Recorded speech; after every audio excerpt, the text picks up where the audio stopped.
Postre honek magia dauka. Eusko Kutixi!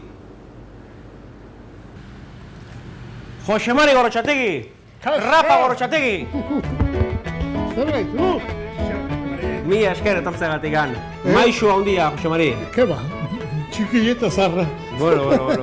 Gaur Josemari Gorrotxategi eta Rafa Gorrotxategi. Maixu handiak eta artisau handiak.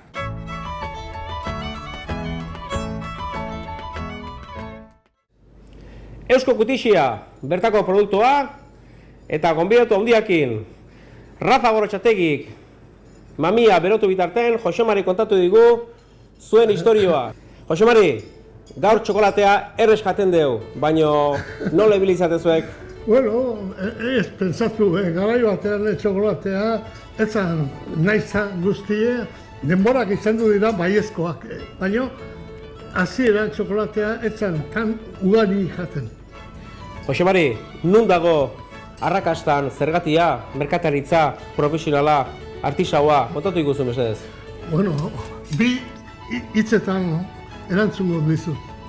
Hortako jaio egin behar da. Jaio ezkeo, afizioa dakozu, ez ez usten, zaiatzezea hor dago. Josemari, eta pazientziakin baita ere, postre hau borobilduz, mamia bihurtuz gatzari naturalagin.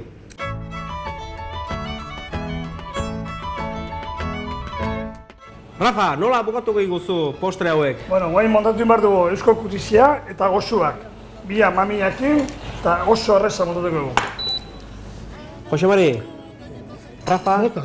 Rafa txintxoa zan, gaztetan, Bai, oso txixua eta oso lehiala. ikas leona, Bueno, beharko, mundu enten ikasi behar dazteo.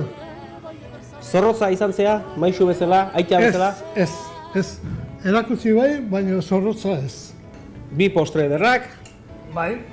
Hau da Eusko Kutixia, bueno, deka mamila, hemengo zagarrak, ezne gaina pixkat.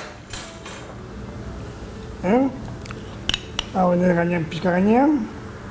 Eta gero hemengo intxaurrak.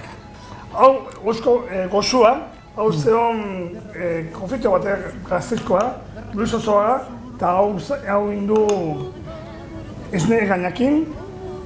Ezne gainen parte jarri du mamila, bizkotxo eta krema. Eta gero krema gainean, guain emango dugu pixka karamelua funditu da. Josemari, zuk erakutsita bezala, zuen postreak eta zure familia, finak eta leialak.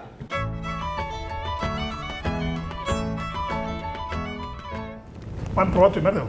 Josemari, Rafa, Venga. guazen probatzea. Artillero, dale fuego, ezkontzen zaigula pastelero, eta zeinekin, eta norekin. Oposikinaren alabakin.